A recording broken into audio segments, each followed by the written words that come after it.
Vamos entonces en esta introducción a la Biblia a dar lo que es el concepto de testamento. Y del latín testamentum significa, así como suena testamentum, ¿no? Significa pacto o alianza. ¿Tá? Nada que ver con lo que ahora, última pregunta, Testamentum, del latín pacto o alianza. Así que, como ustedes saben, las dos partes de la Biblia son Antiguo Testamento y Nuevo Testamento. ¿Tá? Es decir, el Antiguo Testamento vieron que es válido solo para, solo los judíos consideran esa parte válida, ¿no? Y en cambio, para el cristiano cree tanto en el Antiguo Testamento como en el Nuevo Testamento. ¿Tá? Vamos entonces a estudiar primero el Antiguo Testamento o Antigua Alianza. ¿Tá? Designa el acuerdo o pacto que según el Génesis Dios realizó con Abraham,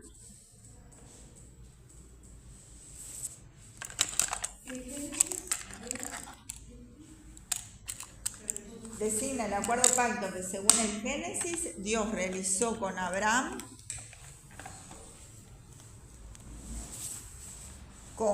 luego ratificó y amplió con Moisés,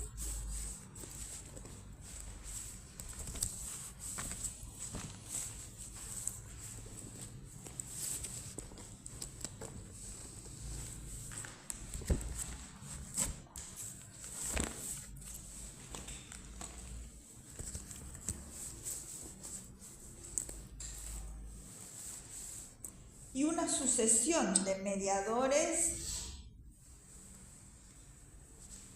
y a través de ellos con todo el pueblo de Israel.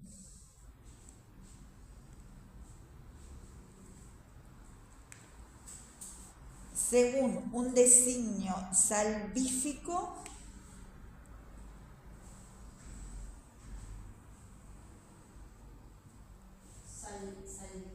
salvífico viene a ser de salvación, ¿no? Salvífico, que Dios tuvo con su pueblo.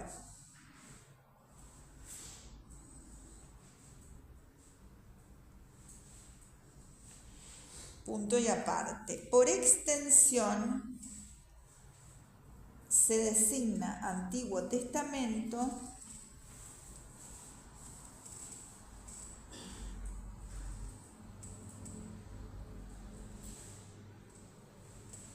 al conjunto de escritos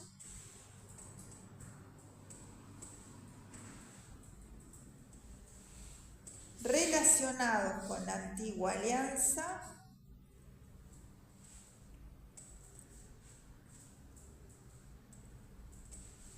son 39 libros. Cada libro se divide en capítulos y los capítulos se dividen en versículos.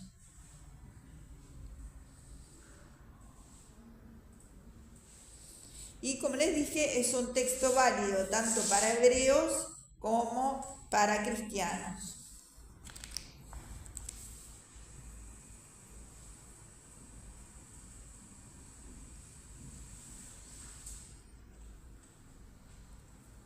El pueblo elegido es un término común usado para designar elegido. Es un término común usado para designar a los que se diferencian del común de la población.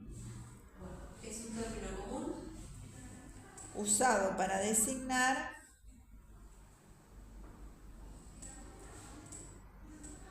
a los que se diferencian del resto de la población.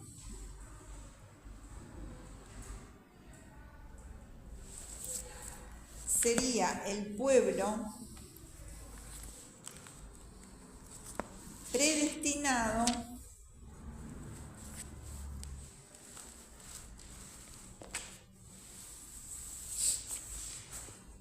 escogido por Dios para lograr la gloria.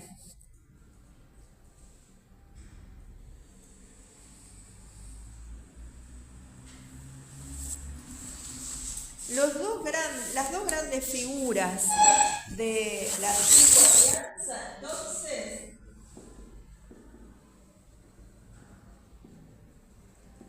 son Abraham, que se escribía sin H al principio, ahora vamos a ver por qué, y después Moisés.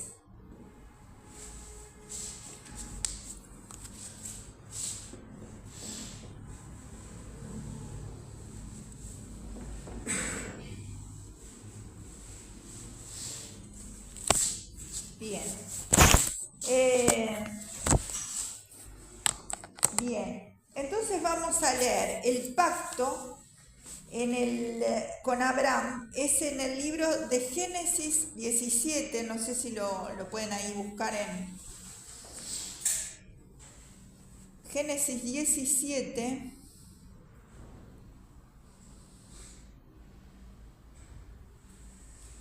Y no sé si se animan a leerlo.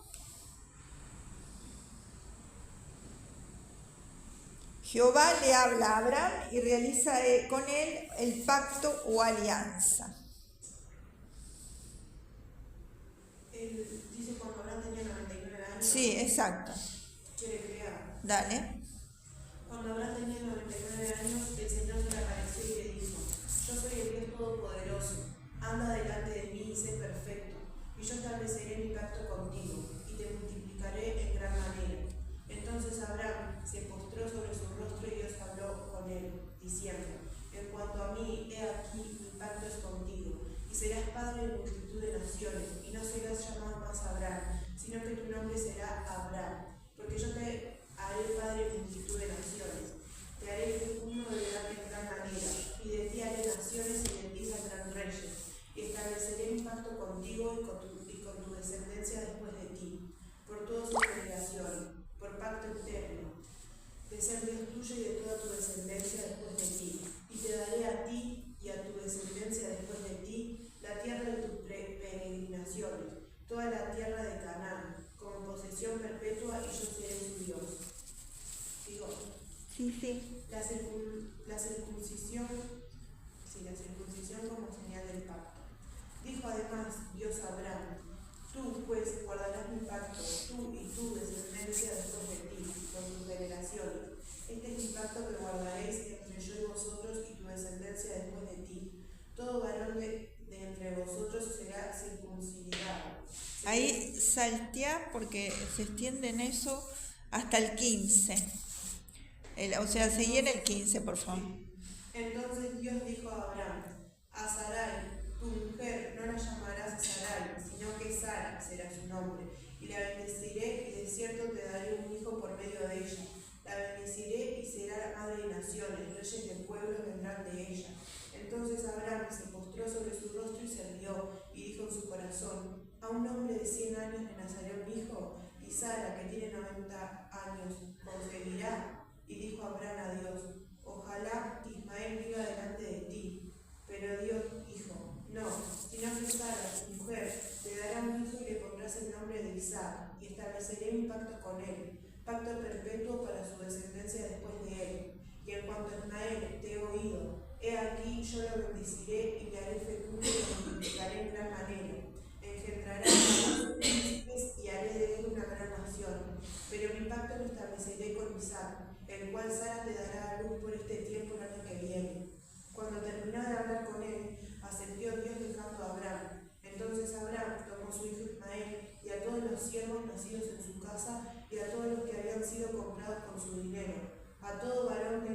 personas de Está, clase común. hasta ahí, leemos hasta ahí, gracias. ¿Qué es lo que pasó acá? Como que Dios está cambiando la vida a Abraham, más o menos, y le está diciendo que como que cada figura es súper importante, haciendo un pacto con él. Ahí está, ¿no? Fíjense que lo primero que se da es la afirmación del monoteísmo. Yo soy el Dios Todopoderoso, ande delante de mí y sé perfecto. Fíjense entonces que lo primero es la afirmación del monoteísmo.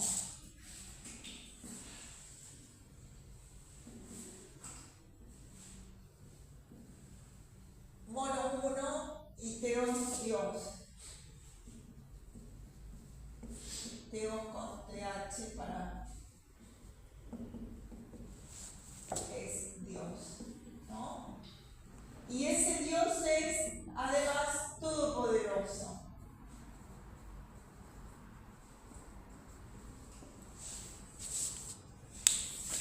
Bien. Lo segundo que hace es cambiarle el nombre. Abraham era sin H. ¿Y por qué le cambia el nombre? Le cambia el nombre porque cambiándole el nombre cambia el significado. Abraham, con una H, significa padre de multitudes.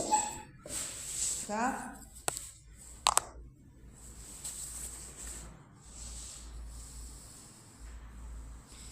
Entonces, se lo cambia porque justamente le va a dar una gran descendencia. Porque dice, y multiplicarte, mucho en gran manera, y te pondré en gentes y reyes saldrán de ti. ¿Ah?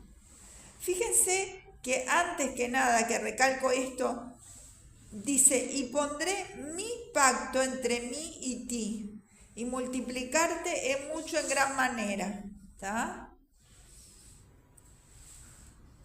Bien. ¿Cuál es lo tercero que le dice? Dios establece el pacto con Abraham y sus descendientes. Es el tercer punto. Esta es la diferencia fundamental con el cristianismo posterior. ¿Cómo dijo que es lo tercero, profe? El tercero es, Dios establece el pacto con Abraham y sus descendientes. Esta es la diferencia fundamental con el cristianismo, que va a ser con todos, no solo con el pueblo hebreo. ¿Queda? Este pacto entonces es solo con el pueblo hebreo.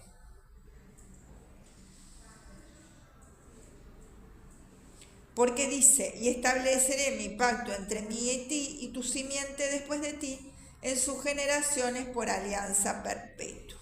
¿Está? La 4 es la que dice que le va a dar, Dios le otorga a Abraham y sus descendientes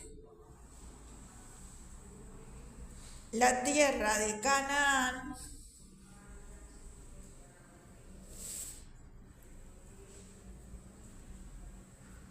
en heredad perpetua, quiere decir que para siempre, ¿no?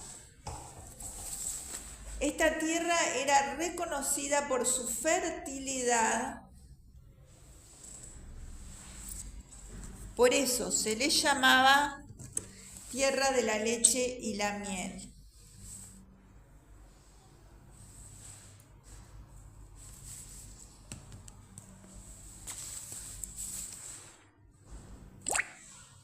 Esta de la tierra de Canaán sería la número 4. ¿Está? Bien. Después, la otra es la circuncisión para los varones. ¿Cómo dijo, profe? La circuncisión para los varones. Sí.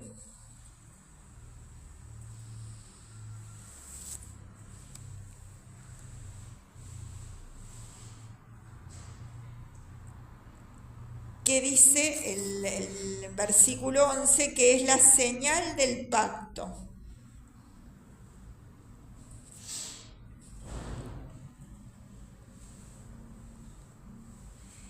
Después tenemos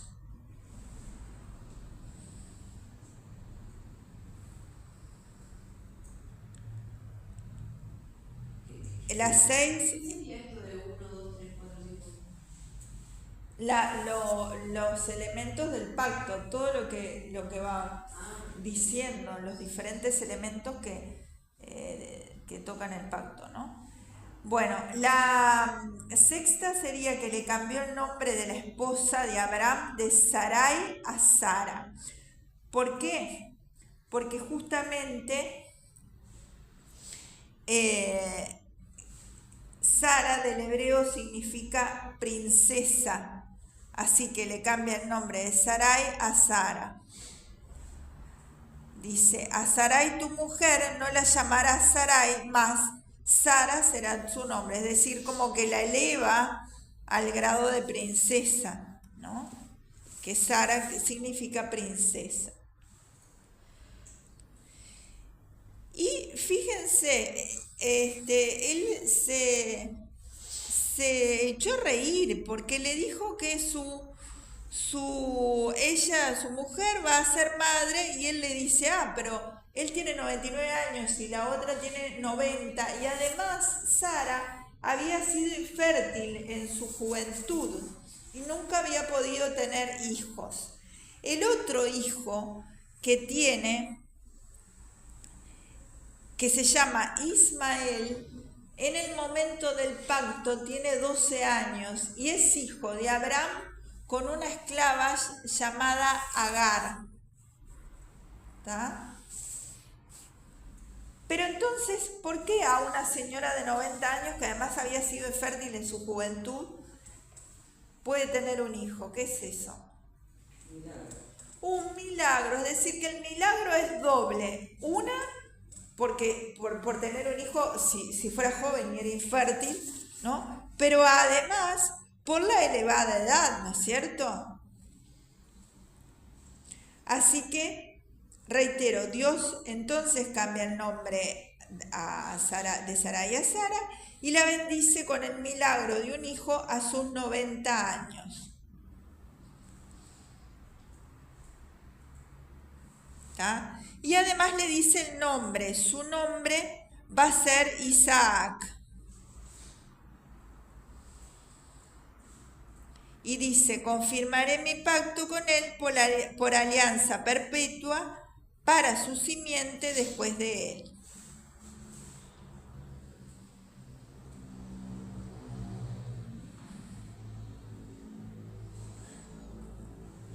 Y a Ismael también lo bendice y le dice que tendrá 12 príncipes. ¿Ese es el 7 o ya todavía no hemos llegado al 7? Sí, la bendición de Ismael sería el 7. ¿Está? Así que Ismael lo bendice y dice que engendrará 12 príncipes.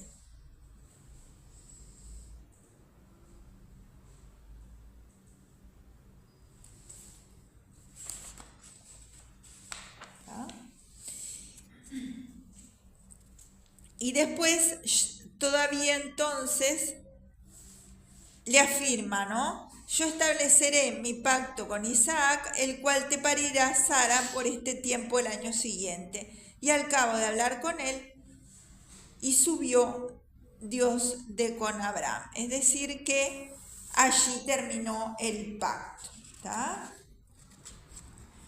Muy bien. Así que este es el primer pacto, ¿está? Con Abraham. ¿Está?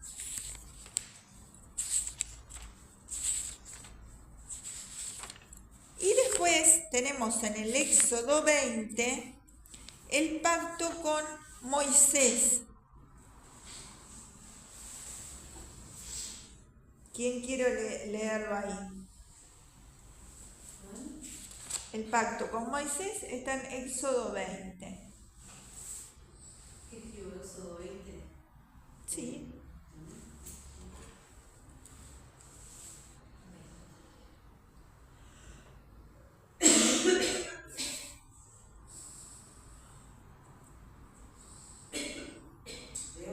Sí. Y habló Dios todas estas palabras diciendo: Yo soy Jehová tu Dios, que te saqué de la tierra de Egipto, de casa de servidumbre. No tendrás dioses ajenos ante mí. No te harás imagen ni ninguna semejanza de lo que esté arriba en el cielo, ni abajo en la tierra, ni en las aguas debajo de la tierra. No te inclinarás a ellas ni las honrarás, porque yo soy Jehová tu Dios, fuerte, celoso, que visito la maldad de los padres sobre los hijos hasta la tercera y cuarta generación de los que me aborrecen. Y hago misericordia a millares, a los que me aman y guardan mis mandamientos. No tomarás el nombre de Jehová tu Dios en vano, porque no dará por inocente de Jehová el que tomaré su nombre en vano. Acuérdate del día de reposo para santificarlo. 6 días trabajarás y harás que toda tu obra, mas el séptimo día de reposo. Para Jehová tu Dios no hagas en él obra alguna, tú, ni tu hijo, ni tu hija, ni tu siervo, ni tu criada, ni tu bestia, ni tu extranjero que esté dentro de tus puertas. Porque en 6 días hizo Jehová los cielos y la tierra, el mar y todas las cosas que en ellos hay. Y reposó el séptimo día. Por tanto, Jehová bendijo el día de reposo y lo santificó. Honra a tu padre y a tu madre para que tus días se alarguen en la tierra que Jehová tu Dios te da.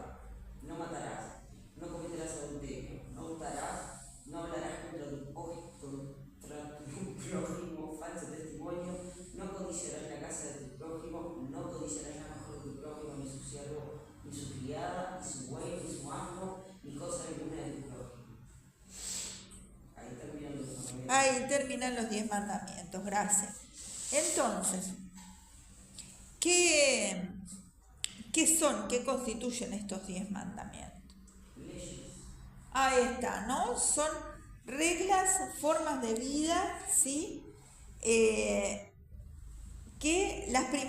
las ideas principales son las siguientes, ¿está? La primera es la reafirmación del monoteísmo, es decir, la existencia de un solo Dios que fue el que lo sacó de la tierra de Egipto.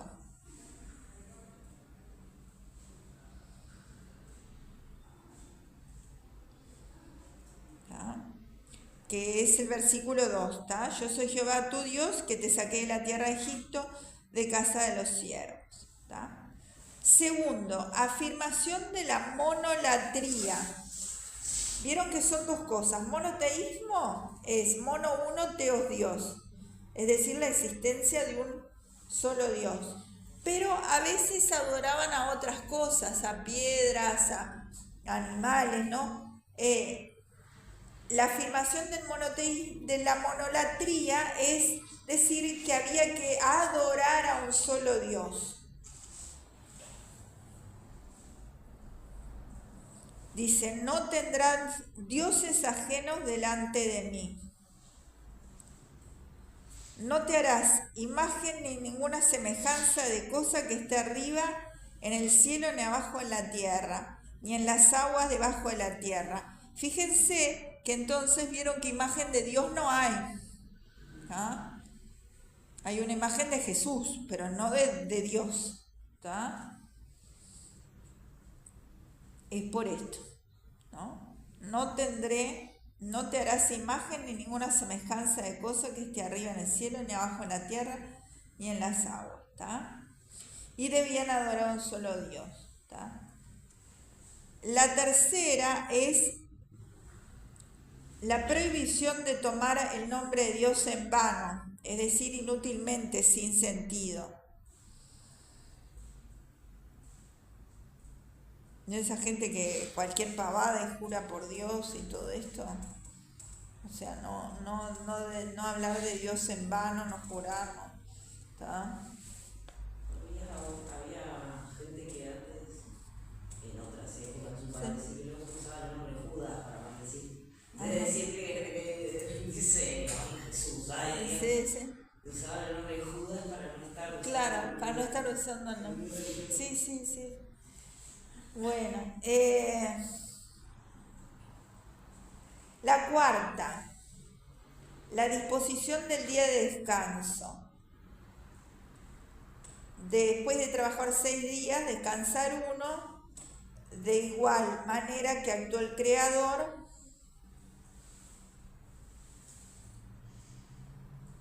para su obra en el libro del Génesis. Este día se dedicará también a la alabanza a Dios.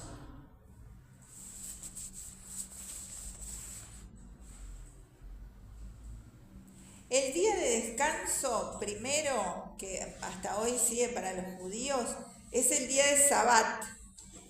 ¿Tá? Por eso la raíz quedó, por ejemplo, cuando dicen año sabático, el año libre que se toma, ¿no? Es decir, el día entonces era sábado, cambiándose muy posteriormente en un concilio, hacia el 1500 creo que fue 49 por ahí, para el día domingo, que hoy tenemos el día domingo como día de descanso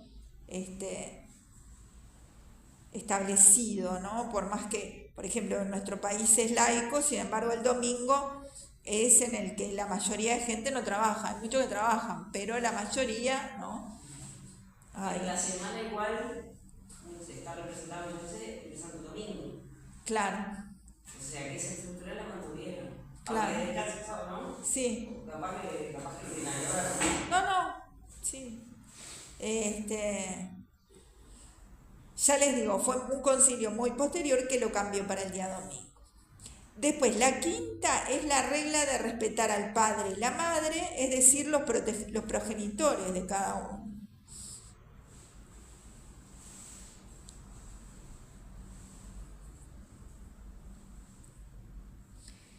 Y después vienen 5 últimos mandamientos, comienzan con el adverbio de negación no, ¿tá?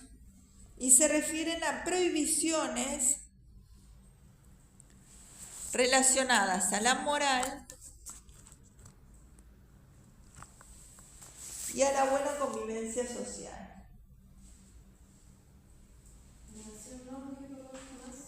Comienzan con el adverbio de negación no y se refieren a prohibiciones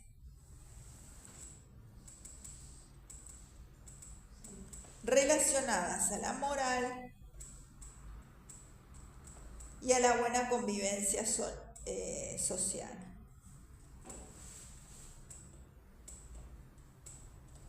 Se expresan con el verbo conjugado en futuro del modo indicativo.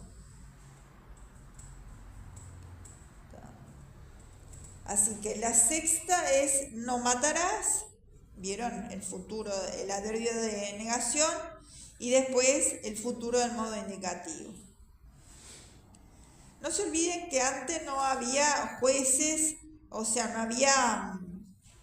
no estaba la parte legislativa, digamos, y lo que es ahora todo el Estado que controla, ¿no? Si alguien mata a alguien o... Sino que era solo la parte religiosa, ¿no? No matar. El séptimo, no cometerás adulterio. El octavo, no hurtarás, es decir, no robar.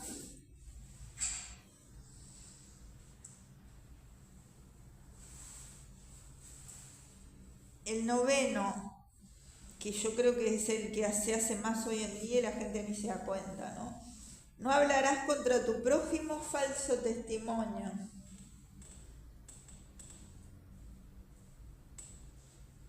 ¿Tá? Esta gente que le gusta ensuciar a uno o ensuciar al otro para justamente capaz que de sacar algún rédito, ya sea desde el punto de vista laboral o anda a saber por qué. Y eso es uno de los 10 mandamientos que está prohibido, ¿no? Es decir, hablar mal de los demás, ¿no? Dar falso testimonio. El último, 10º, no codiciarás la casa de tu prójimo, ni la mujer, ni el siervo, ni la criada, ni asno, ni cosa alguna, ¿tá?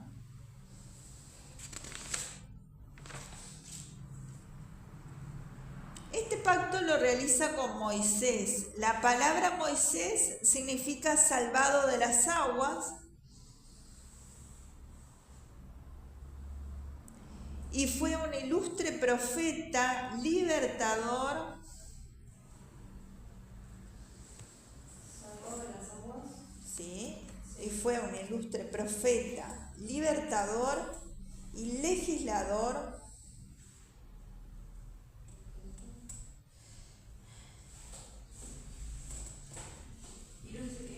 profeta, Sí. libertador y legislador del pueblo judío.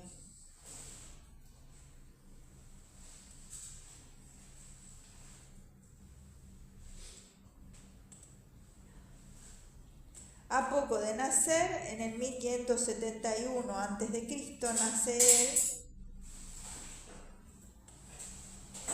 En él, 1571 a.C. O sea que es el siglo XVI a.C. Debió de ser arrojado al Nilo por orden del faraón, que esto está en películas, capaz que la vieron, pues las pasan siempre por lo Sí, hay una serie. Ahí está. Debió ser arrojado al Nilo por orden del faraón, pero la hija de este lo adopta.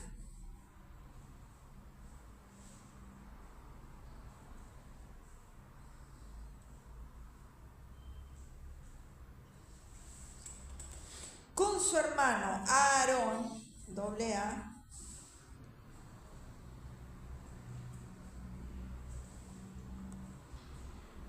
guió su pueblo a la tierra prometida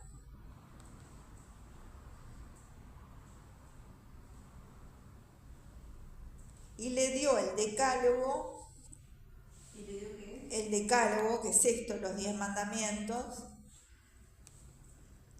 que recibió de Dios sobre el monte Sinaí.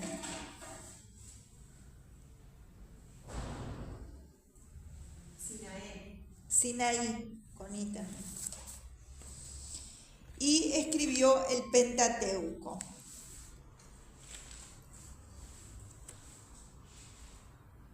Que son los primeros 5 libros de la Biblia.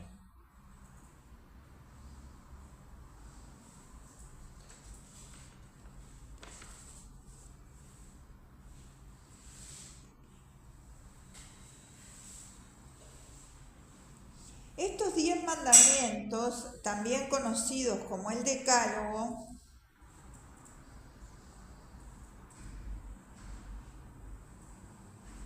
aparecen 2 veces en el Antiguo Testamento.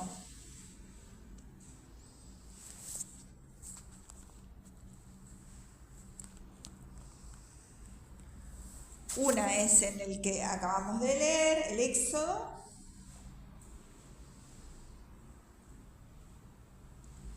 y el otro es en Deuteronomio. ¿Cómo? Deuteronomio, que es otro libro de la Biblia.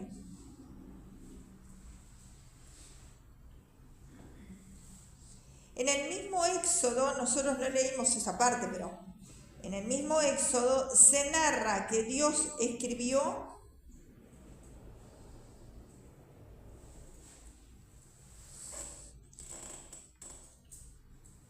estos mandamientos en 2 tablas de piedra.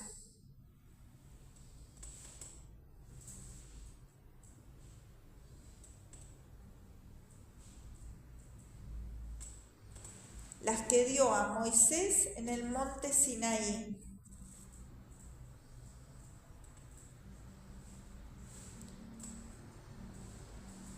Entre paréntesis, para que tengan una idea, el monte Sinaí es una montaña situada al sur de la península de Sinaí, al nordeste de Egipto, entre África y Asia.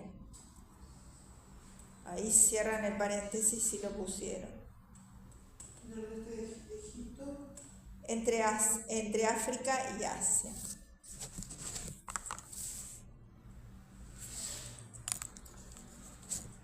Bien, ahí cierran el paréntesis. Después Moisés bajó del monte Sinaí, que sería a continuación de lo que leyó la compañera, y vio al pueblo que estaba adorando un becerro de oro. Se enojó y rompió estas tablas. Posteriormente Dios ordenó a Moisés que tomara 2 piedras y en ellas las volviera a escribir los 10 mandamientos. ¿Está? ¿Queda? Bien. Eso es el Antiguo Testamento. Ahora vamos a ver el Nuevo Testamento o Nueva Alianza.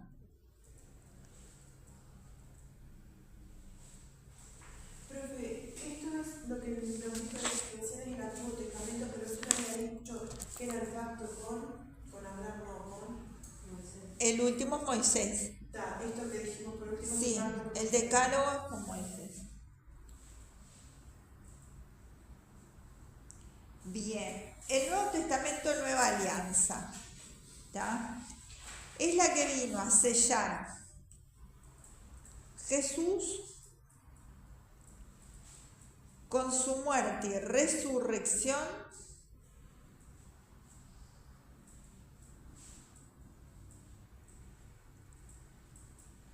como enviado de Dios y Dios con toda la humanidad.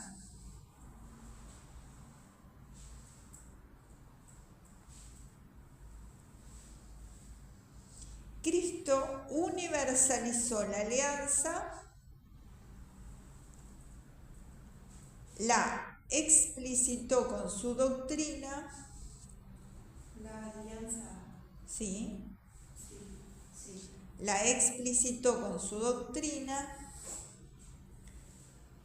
la amplificó a todos los hombres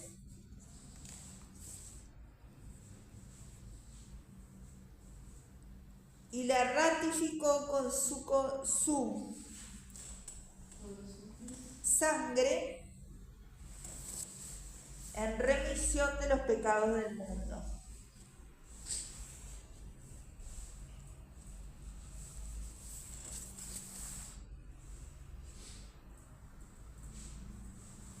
Punto y aparte. Por extensión se designa Nuevo Testamento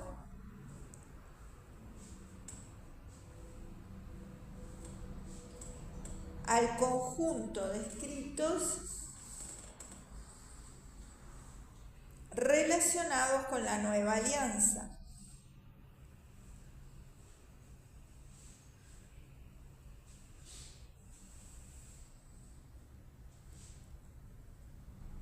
Son 27 libros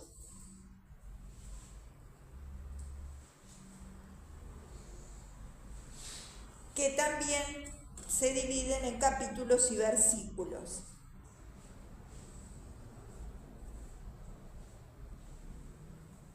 El Nuevo Testamento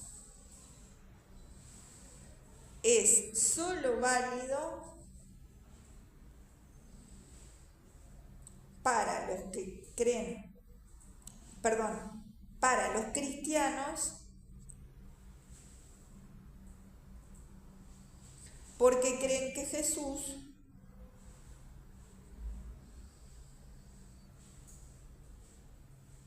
entre paréntesis Cristo es el enviado como Mesías por Dios.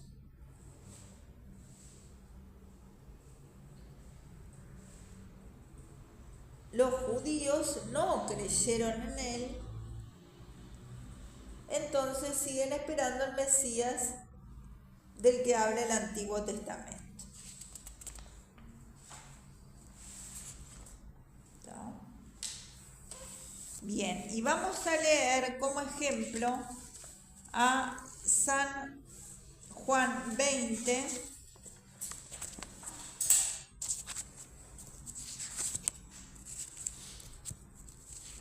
que justamente es el episodio de la resurrección.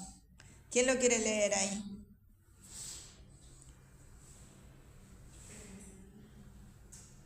El primer día de Sí, ahí empieza. El primer día de la semana, María Magdalena fue de mañana, siendo aún oscuro, al sepulcro, y vio quitada la piedra del sepulcro. Entonces corrió y fue a Simón Pedro y al otro discípulo, aquel al que amaba Jesús, y les dijo: se han llevado del sepulcro al Señor, y no sabemos dónde le han puesto. Y salieron Pedro y el otro discípulo y fueron al sepulcro. Corrían los dos juntos, pero el otro discípulo corrió más aprisa que Pedro y llegó primero al sepulcro. Y bajándose a mirar, vio los lienzos puestos allí, pero no entró. Luego llegó Simón Pedro tras él, y entró en el sepulcro, y vio los lienzos puestos allí, y el sudario que había estado sobre la cabeza de Jesús, no puesto con los lienzos, sino enrollado en un lugar aparte. Entonces entró también el otro discípulo, que había venido primero al sepulcro, y vio y creyó, porque aún no habían entendido la estructura que era necesario que él resucitase de los muertos, y volvieron los discípulos a los suyos. Jesús se aparece a María Magdalena, ¿eso lo leo? Sí. Pero María estaba afuera llorando junto al sepulcro, y mientras lloraba se inclinó para mirar dentro del sepulcro, y vio a dos ángeles con vestiduras blancas, que estaban sentados el uno a la cabecera, y el otro a los pies, donde el cuerpo de Jesús había sido puesto, y le dijeron: Mujer, ¿por qué lloras? Les dijo: porque se han llevado a mi Señor, y no sé dónde lo han puesto. Cuando había dicho esto, se volvió y vio a Jesús que estaba allí, mas no sabía que era Jesús.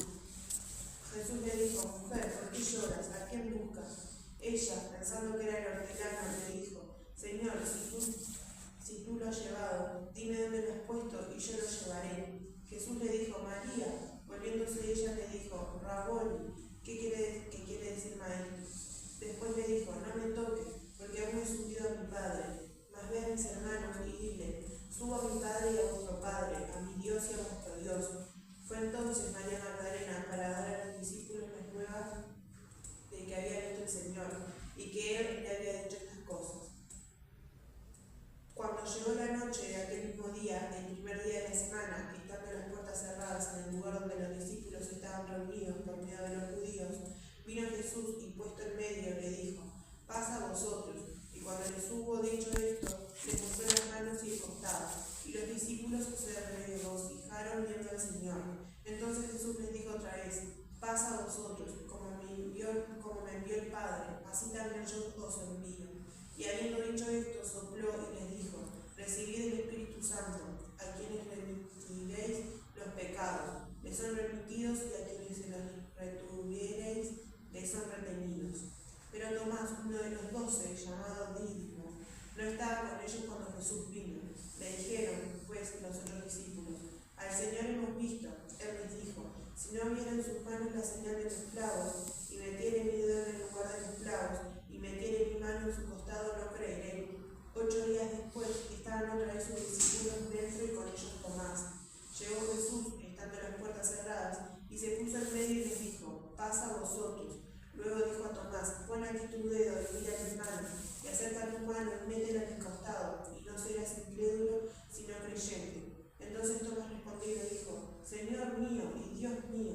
Jesús le dijo: Pero me has visto, Tomás, creíste. Bienaventurados los que no vieron y creyeron. Hizo además Jesús muchas otras señales en presencia de sus discípulos, los cuales no están escritas en este libro, pero estas se han escrito para que creáis que Jesús es el Cristo, el Hijo de Dios, y para que creyendo tengáis vida en su nombre. Ahí está, gracias. ¿Qué fue lo que pasó acá? Entonces, Resucitó, desapareció en el sepulcro, para empezar. sí. Y ahí al desaparecer, como que crean cada uno de ellos y no pueden creer y vuelven a aparecer. Se le reaparece primero a María Magdalena, después a los discípulos en general, después a Tomás, que era el incrédulo, que era el que no creía porque no lo había respondido la Biblia. Ahí está. Entonces ahí tenemos bien la diferencia entre el creyente, los que creyeron, y Tomás, que dijo: hasta que no meta la mano en el lugar de los clavos, ¿tá? Hasta que no metiera mi dedo en el lugar de los clavos, ¿tá? No creeré. Entonces ahí vemos la diferencia entre el creyente y el no creyente. Tomás entonces simboliza el no creyente, ¿no? Porque después que, luego va y le dice Jesús: mete tu dedo aquí y ve mis manos. Entonces él tiene que meter los dedos para que creyera. Entonces Tomás dijo: Señor mío y Dios mío. Dice Jesús: porque me has visto, Tomás, creíste. Bienaventurados los que no vieron y creyeron, ¿no? Ahí la diferencia del creyente y el no creyente.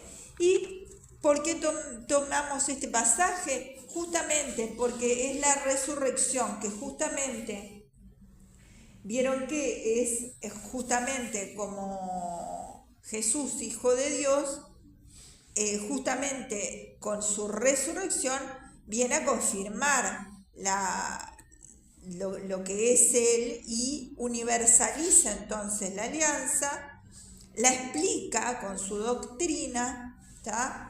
Y la amplifica a toda la humanidad, es decir, toda la humanidad no es como los otros pactos que vimos hoy, que es solo con el pueblo judío, este es con toda la humanidad, ¿tá? Y la sangre de Él justamente sella la remisión de los pecados del mundo, es decir, que el que quiere ser perdonado va a ser perdonado, ¿tá? Como dice acá, a los que remitieren los pecados les serán remitidos, es decir, remitir sería el perdón, ¿no? El que quiere ser perdonado será perdonado.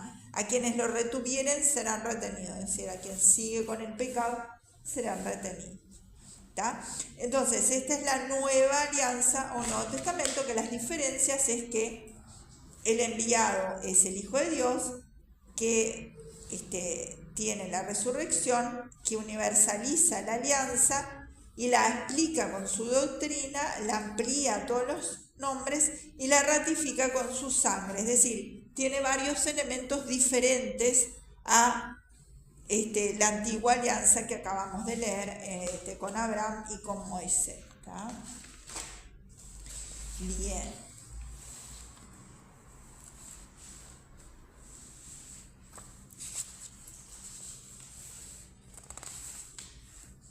Ahora vamos a estudiar los salmos, ¿sí? Los salmos, entonces, vamos a poner primero definición.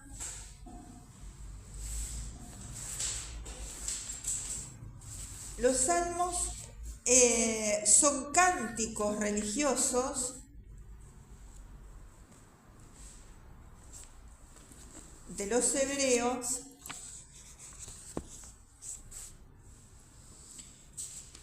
comprendidos en el libro de los Salmos llamado Salterio.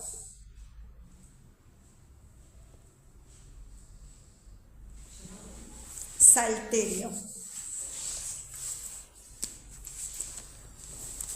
Es una palabra que viene del griego, salmos, plural, salmoi, este es el singular, este es el plural, salmoi,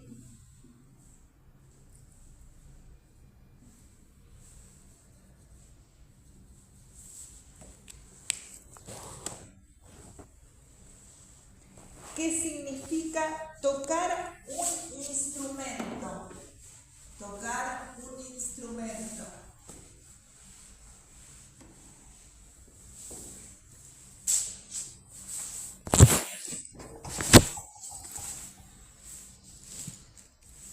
Son composiciones poéticas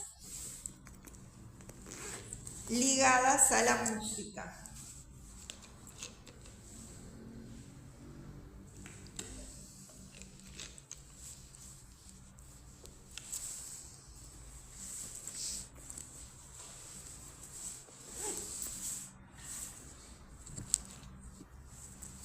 Y vamos a ver la clasificación, porque hay diversos tipos de salmos.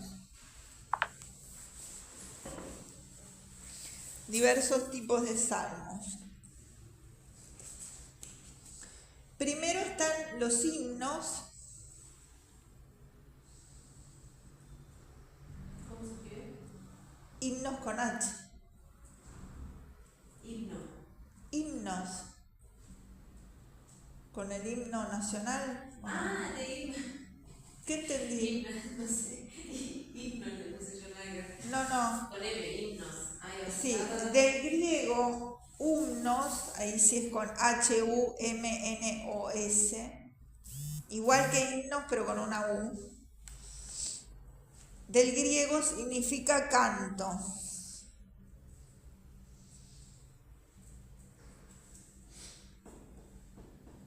Son cantos en honor a la divinidad. A la divinidad. Divinidad. Y los himnos se dividen en tres.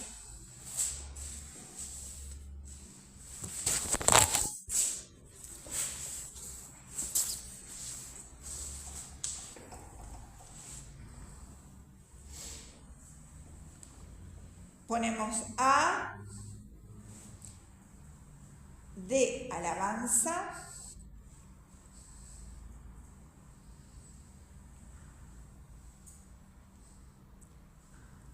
exhortan a la alabanza, dos puntos, ¿no? Exhortan a la alabanza de Yahvé, lo alaban y dan razones para su alabanza.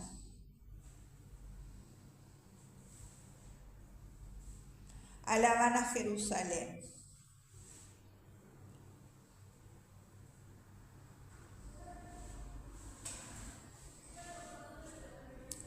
El segundo tipo de himnos, vamos a ponerles B, de acción de gracias.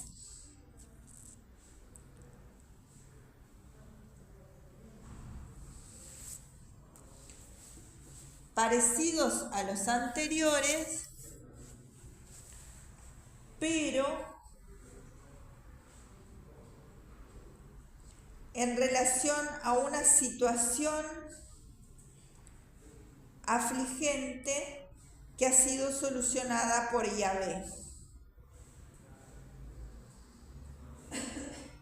¿Por quién? Por Yahvé. Ustedes saben que Yahvé era como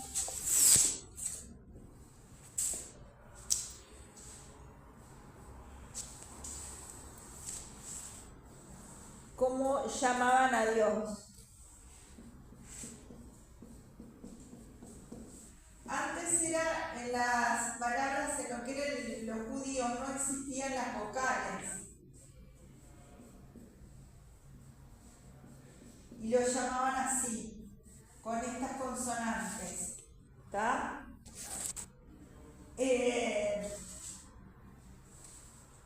Las vocales, perdón, acá debí poner la E, ¿no? Las vocales se agregaron posteriormente porque reproducía el sonido, ¿no es cierto? Pero en realidad, en el idioma judío, hebreo, mejor dicho, era un tetragrama, YHWH, que justamente no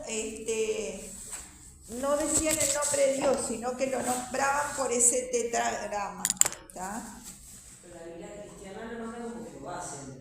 Y pasa de Yahvé a Jehová. Que si se fijan, conservan las consonantes de la W y esto, pero conservan la H y la Y que evoluciona en J. ¿Viste? ¿Por qué W allá? En el tetragrama. Porque es así. Como tiene una V. Sí, después evoluciona a eso. Bien, entonces, el tercer tipo, o sea el C, tercer tipo de himnos, son los mesiánicos. Anuncian la grandeza de Dios, anuncian la grandeza futura de los hebreos,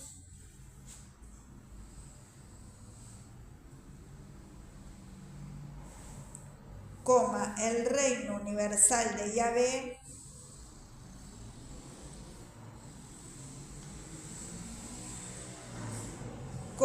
el fin de sus enemigos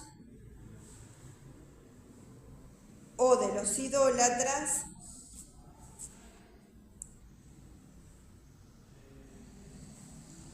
una época de riqueza,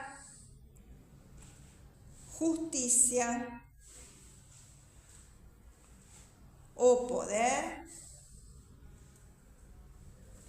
bajo un rey sabio.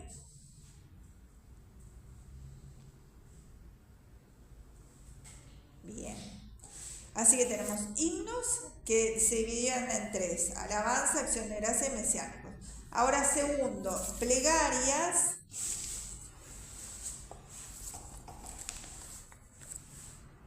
Son súplicas fervientes.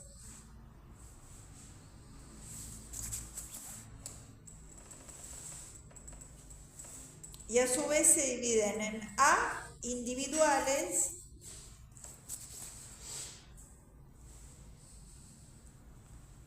dos puntos. El hombre preso, enfermo, perseguido, expone su situación y proclama su inocencia. Su inocencia. Punto y seguido. Él no merece tal castigo. Punto y seguido. Termina con un ruego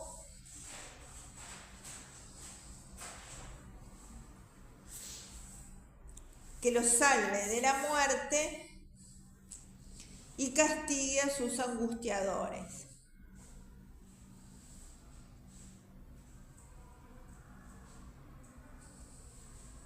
¿A sus qué? Angustiadores, es decir, si era perseguido, los que lo persiguen.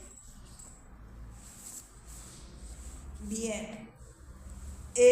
La B dentro de las plegarias son las plegarias colectivas.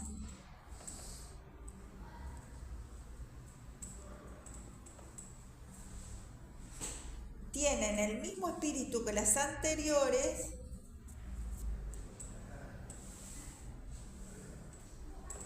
pero respecto a sentimientos colectivos.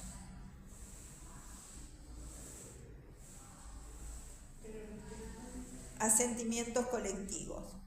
Dos puntos. El desastre nacional, coma. La derrota, coma. El exilio, etc.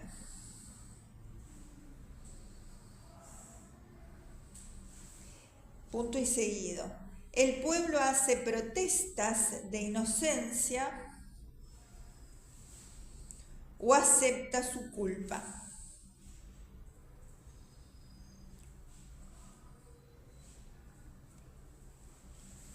Por ejemplo, el castigo de sus enemigos,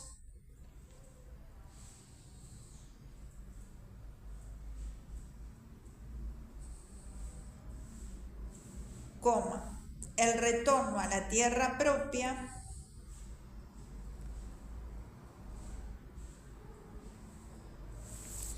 coma, la ayuda a la justicia divina.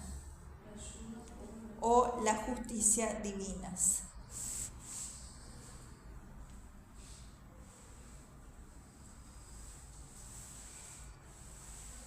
Y un tercer tipo es los cantos de sabiduría. Cantos de sabiduría.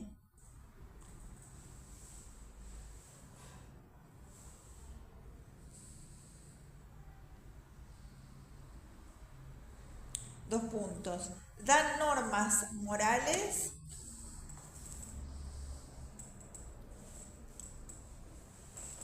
coma, exaltan la ley de Yahvé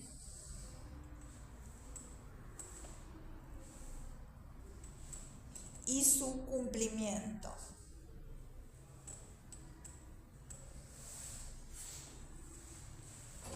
Aconsejan la confianza en Dios.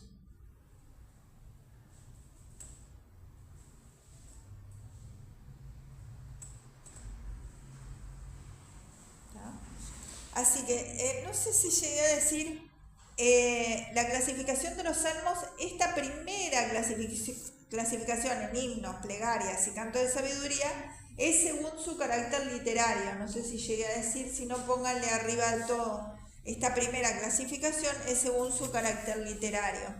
¿Les había dicho? Esta primera clasificación entonces es según su carácter literario, que reitero, es en himnos, plegarias y cantos de sabiduría. Himnos se dividen en tres: de alabanza, de acción de gracias y mesiánico. Plegarias en dos, individuales y colectivas. Y los cantos de sabiduría no tendrían división. O sea que no es C, sería como 3. Sería 3. Canto de sabiduría sería 3. ¿Era esa la duda? Sí, porque yo lo había escrito como si fuera una plegaria. Por eso ahora resumí para que te quedó ahora. Sí. Bien. Hay una segunda división, clasificación, mejor dicho, hay una segunda clasificación según las ideas religiosas que tengan los salmos. Según entonces las ideas religiosas que tengan los salmos.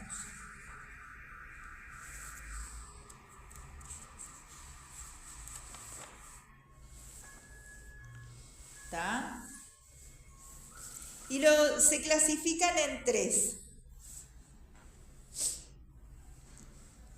Lo primero son los salmos preproféticos. Los segundos son los salmos proféticos. Y los terceros, salmos del periodo legalista.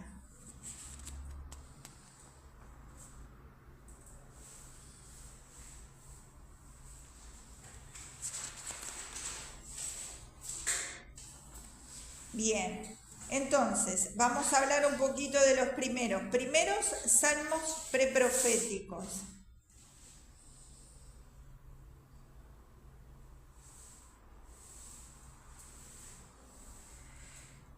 La evolución del concepto religioso de Dios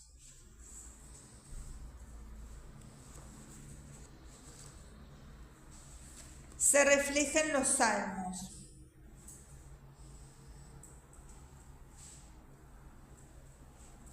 Y en los caracteres del Dios preprofético,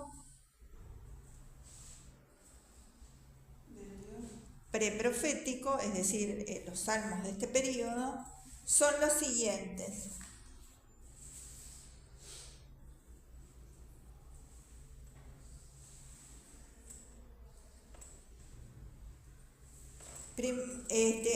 Nacionalismo religioso.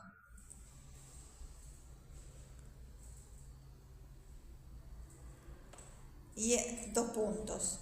Yahvé es el Dios de Israel. Sus intereses se confunden con los de su pueblo. De Israel, Sus intereses se confunden con los de su pueblo. Es el Dios de los hebreos, no de todos los pueblos.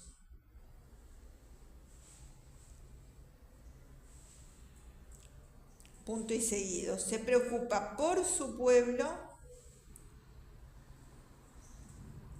no por los otros pueblos a quienes combate o desplaza para beneficiar al suyo. A veces lo traicionan o amenazan con traicionarlo. a veces Lo traicionan o amenazan con traicionarlo con dioses extraños.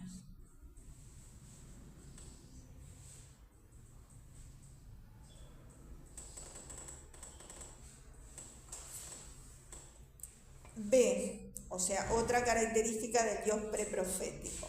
Monolatría.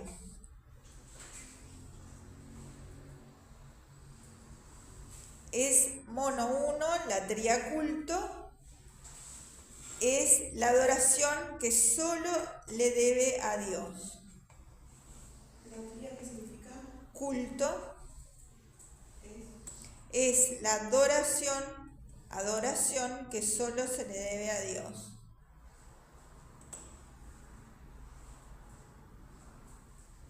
Los hebreos no niegan que hayan otros dioses, pero ellos adoran solo a Yahvé.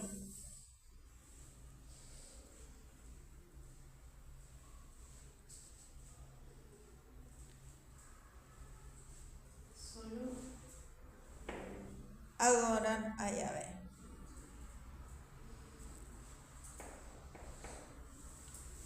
Antropomorfismo. Atribuían a Dios una forma humana.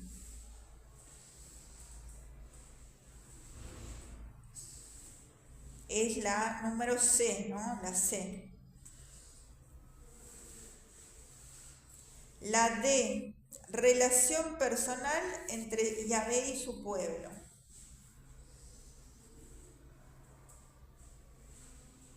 Dos puntos. Esa relación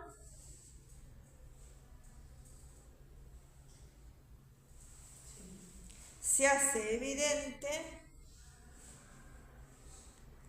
en la manera de dirigirse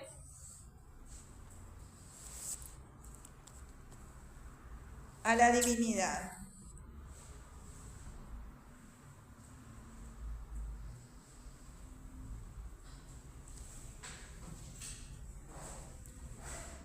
Es un Dios terrible,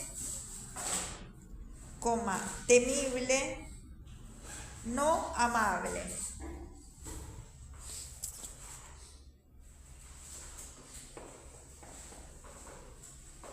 Es un Dios de los ejércitos, los induce a luchar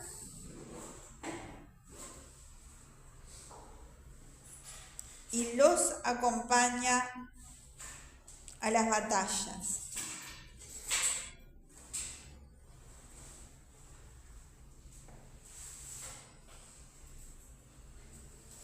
Tiene fallas morales. Dos puntos. Es capaz de cólera. Es capaz de cólera, de injusticia,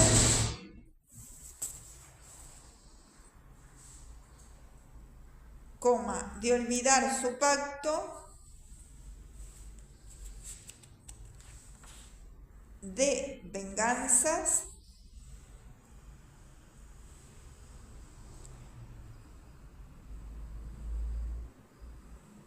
y se complace con el sacrificio de víctimas. Vive en la tierra, en el Sinaí o en el Horeb.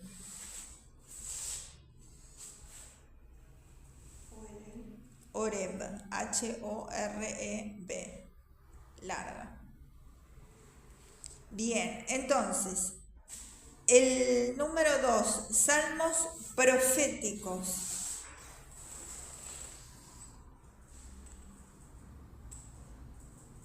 Los caracteres de Dios en este periodo profético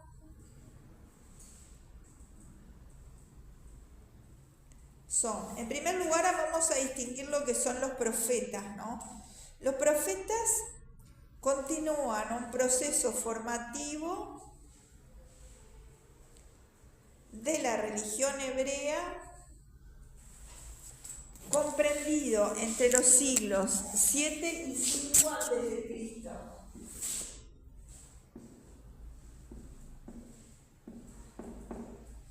Para este lado entonces tendríamos un preprofético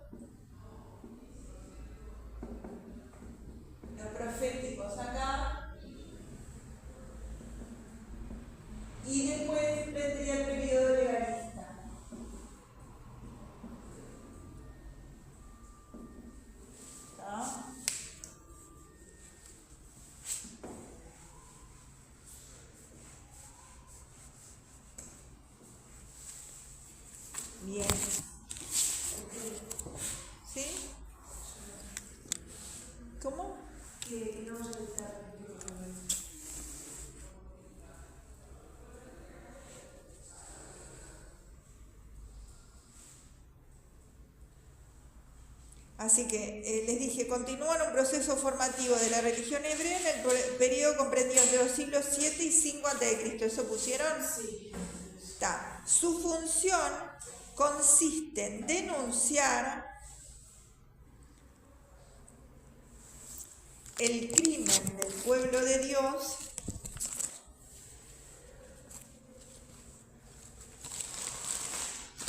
y en darle en nombre de Dios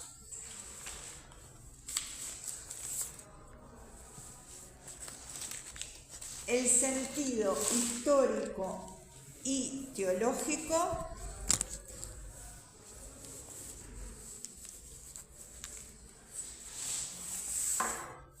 del castigo por las naciones, por la casa, del castigo por las naciones,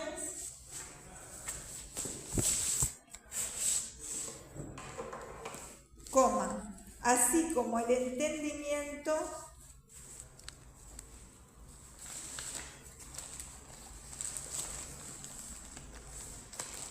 del designio de Dios sobre Israel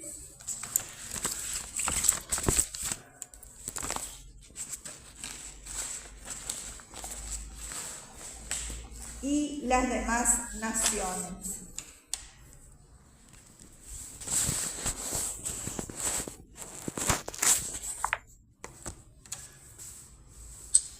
La idea fundamental que une a los profetas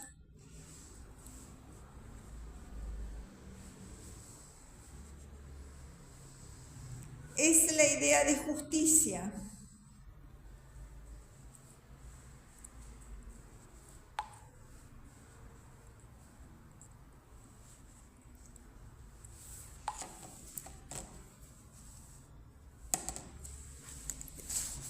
Punto y seguido. La justicia está en la esencia de Dios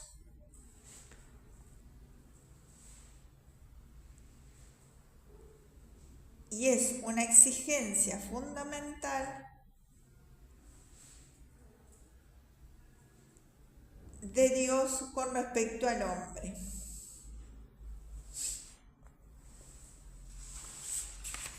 ¿Cómo dijo, profe, la justicia está en? La esencia de Dios y es una exigencia fundamental de Dios respecto al hombre. B. O sea, dentro de esto era la A, los profetas, y B, monoteísmo. Dios es el creador del mundo.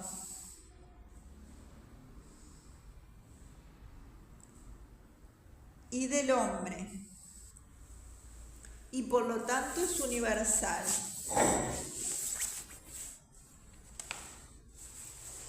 El pueblo hebreo sigue siendo el pueblo elegido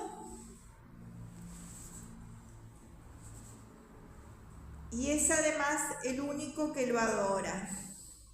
Sigue siendo El pueblo elegido y es además el único que lo adora.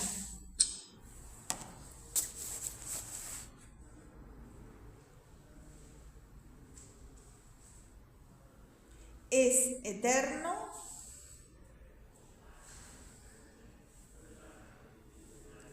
anterior a la creación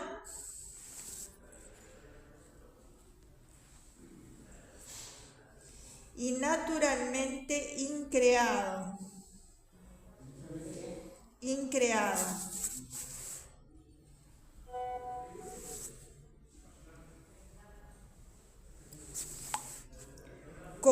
No una imagen hecha por los hombres.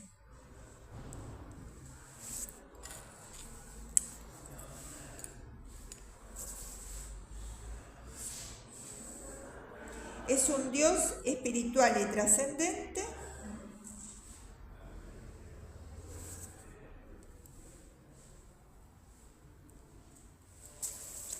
ya no vive en la tierra,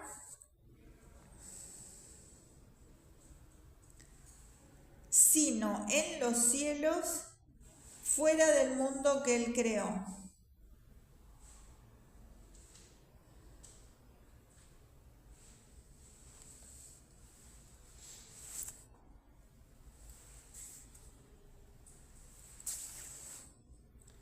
es todopoderoso.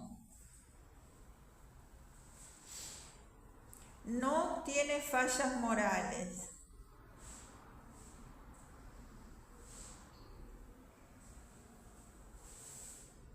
Su enojo, su alejamiento o su olvido son siempre justos.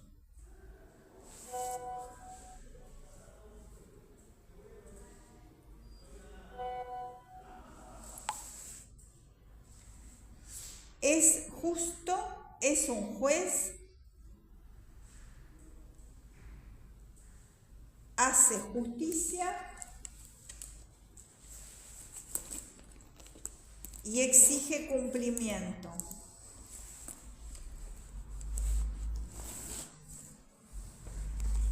Es un Dios paternal que guía, ampara, es un refugio y un escudo.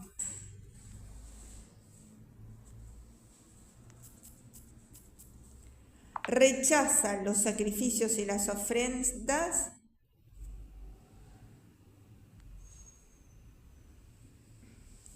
y exige un corazón puro